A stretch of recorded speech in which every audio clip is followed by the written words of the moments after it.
for international adoption. But first, Tea Party supporters observed Tax Day with rallies in St. Louis and around the country.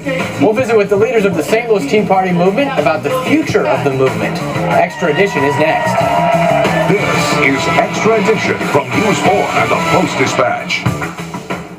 Good Saturday morning to you and welcome to Extra Edition. I'm John Nicely. Well, for most Americans, this past Thursday was just April 15th, the deadline for filing taxes. But for tens of thousands, it was an opportunity to speak out about what they believe is the dangerous direction the country is heading. They attended Tea Party rallies around the country, including right here in St. Louis. This is video of Thursday's rally in downtown Clayton, headlined by Missouri Lieutenant Governor Peter Kinder. They're celebrating what has been a historic year for the grassroots populist movement.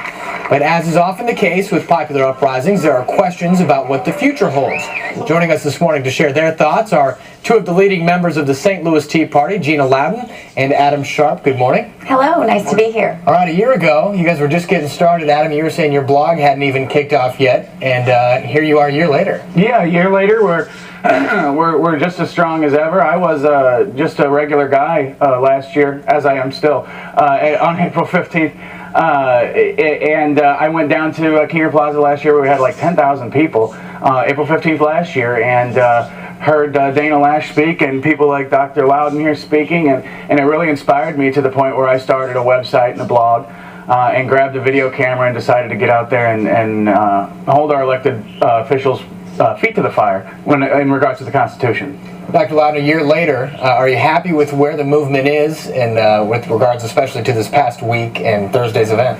Delighted, but it's not really time to sit back and enjoy the fruits of labor here. We have a big fight ahead of us. We are well aware of that. We plan to continue fighting. We are building our organization every day in very precise ways, organizing and planning, and so there is no rest for the weary. Sure. Adam, I want to touch on one thing that happened in Thursday's event. You said that there was somebody, they showed up with a swastika. Yeah, one gentleman showed up with a shirt on the back, had an SS emblem and a swastika on it, and you know, we had planned for this. There were grumblings on the internet from people saying that, hey, we're going to go try and infiltrate the Tea Party. They even were obvious about it and said, hey, we're going to go try to make them look racist. And so we knew what to look for, and they turned out, and one guy had a swastika on his shirt, and I kindly walked up and asked him to leave, which he didn't at first, so we kind of ridiculed him and you know, made him feel stupid for having a swastika on his shirt, and told him that you know, he's not going to come here and represent himself as one of us, because, you know, that's not how we roll. You've got video of this on your blog, right? Yeah, sharpelbows.net. You can see the video of me confronting this guy and him, you know, arguing with me, and he eventually leaves. Thank God. Given this concern for people, whether they're legitimate people that share these, you know, possible racist beliefs, or whether it's somebody that's posing, trying to infiltrate, how difficult is that? When you're at an event, are you looking at people kind of skeptically, even if they do end up being someone who's in the movement for the right reasons? Well, we've been doing this for a while now. We've had a lot of Tea Parties in the St. Louis area and all around the state and all around the country. And so we're quite used to these people coming. We sort of know how we kind of all move in when we see someone we don't recognize. We know what we're doing. You know, we're used to this. We have a total protocol that we adopt the moment there's someone who looks suspicious to us.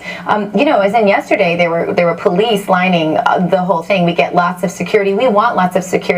We know that the violent episodes are not going to come from our people. We know that they're going to come from outsiders posing as our people. So we're prepared for that, yes. We know the Tea Party itself isn't an official party. Do either of you want it to become that? I want it to become an official party where you can elect, you know, on a ballot the Tea Party candidate? No, the real power of the Tea Party comes from the opportunity to hold the party, the Republican Party, true to its platform. And in fact, it in some cases is even giving Democrats who are more conservative a little bit more courage to go ahead and be Democrats and be conservative. And we're happy about that too. So no, our role as we see it is accountability to the true principles, founding principles of our country. We know your focus right now is on the midterm elections coming up this November. Do you focus beyond that as well, or is just all the attention on this November? No, I think we focus big picture, like you said, when it comes to elections and things like that. we don't want the Tea Party to, at least not me. I mean, there might be some Tea Partiers out there that think it's a good idea to have a third party, but I think that's a prescription for having a re-election of Barack Obama in 2012. If we try to split off and we'll just completely shatter the conservative vote and we'll lose. You know, it's Ross Perot all over again.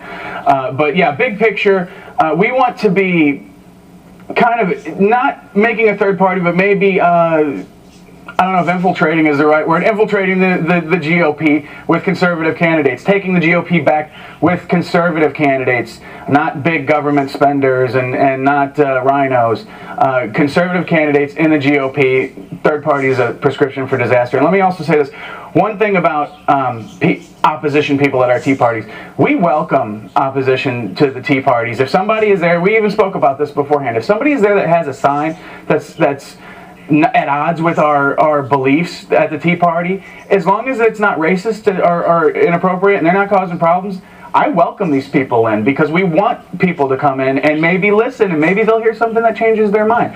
But we're definitely open-minded. But if we see somebody that we think might cause trouble or gives an inkling or has a racist sign or is causing trouble, we act on it. Not physically, but we make sure that they're watched and make sure that nobody gets hurt. We only have less than a minute left, but a lot of the media attention has shifted to some of this worry of racism within this movement. But do you feel like that's detracting from the message, or do you still feel you're getting the message out of lower taxes and less spending? I feel like they are trying to distract in some cases. Certainly, maybe that's the will of it, but I will say that our numbers are growing. Our people are more intense and committed and frankly happy. This is the thing. I interviewed last night with an international affiliate and they asked me, were people angry? And I was like, people are angry at the situation they're in, but people are happy to have a place to direct their energy that's going to actually have an impact in the next election. And that's exactly our goal. We are very focused. We are very goal-oriented. We know the steps we have to take to get where we want to be, and that's our plan. All right, Gina Loudon and Adam Sharp, whether you agree with them or not, their movement is certainly creating waves and will certainly be a big impact on this coming election in November. All right, thanks, guys. Thank you. Thanks for having me. Well, up next...